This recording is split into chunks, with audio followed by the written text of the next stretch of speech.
Do you time this slam? This is just It's not 3 minutes? Right, slam. Okay, this is too long for 3 minutes. It's a little over 3 minutes.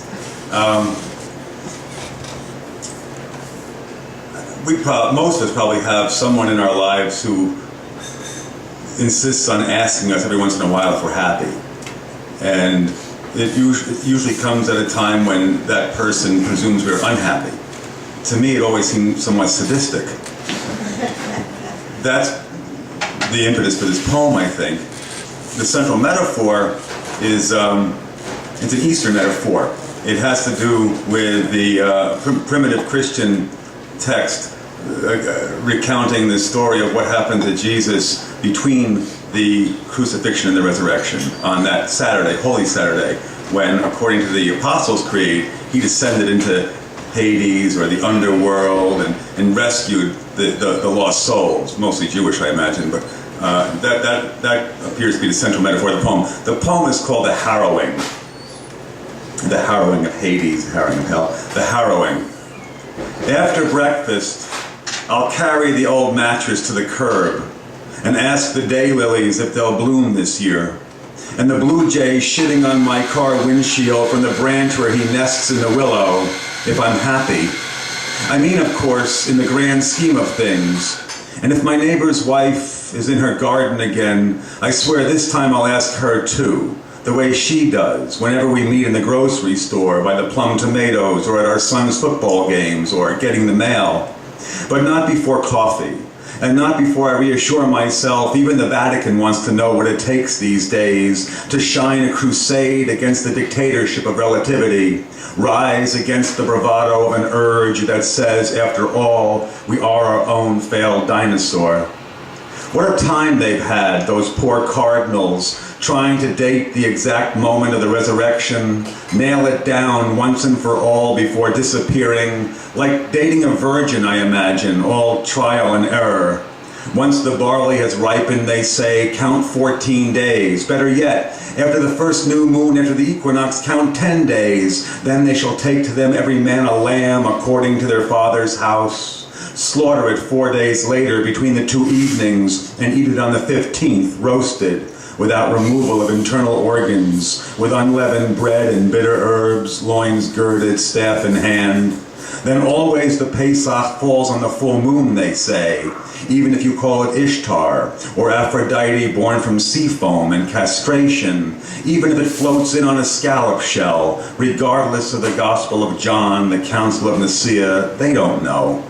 Then there's all that business about the day before, Holy Saturday, the harrowing in the Apostles' Creed, Christ descending into the underworld, or was it the purgatory of Aquinas? Did he make it only as far as the brazen gates? Did he bring back Methuselah and Solomon? And did he hold Adam and Eve around the waist, or lead them by the hand or wrist? I mean, it's like your mother holding up those 2 Welch's jelly glasses she filled halfway with Kool-Aid after you'd spent the whole ride home from Woolworths or Walgreens empty-handed and crying, "Which is it?" she demanded, as if either of you could have made heads or tails of the difference. Imagine what you would have done for a magic 8-ball or a Ouija board, to have seen a face on grilled cheese or a pancake, a cornflake shaped like Illinois.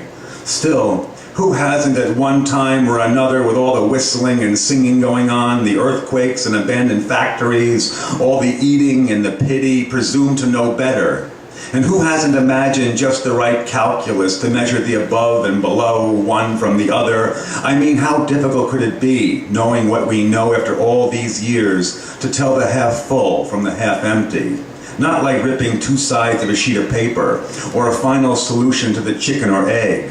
If there's an answer, I swear I'll no longer bother poor Spinoza with his logic and thoughts of Euclid, make a fuss over post-war revisionists, pre-war fundamentalists. But then again, what if there isn't?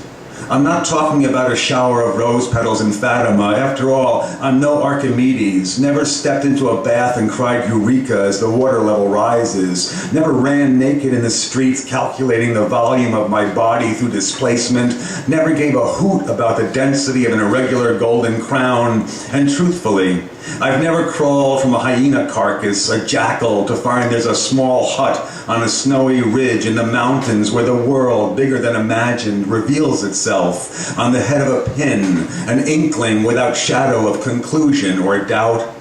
To the best of my knowledge, I've never had my eyes hollowed by crows, my liver torn free. I think I would have remembered that, wouldn't you? It's just that there are so many stories to sort through, so many corpses waiting for disposal. Still, wouldn't it be nice to just once outwit the guards, inch the stone away from the mouth of the tomb, look inside before it's said and done? Even if it's just a landlady with a bill, or a messenger from the court with papers about your life, such as it is.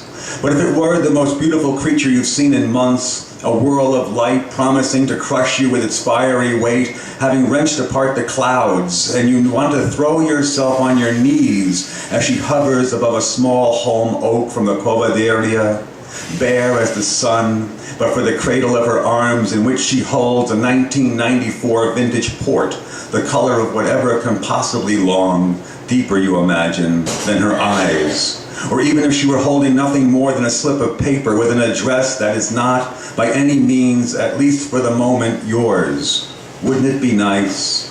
Actually, that much did happen. What I mean is, I could have sworn there was someone at the door. And isn't that enough?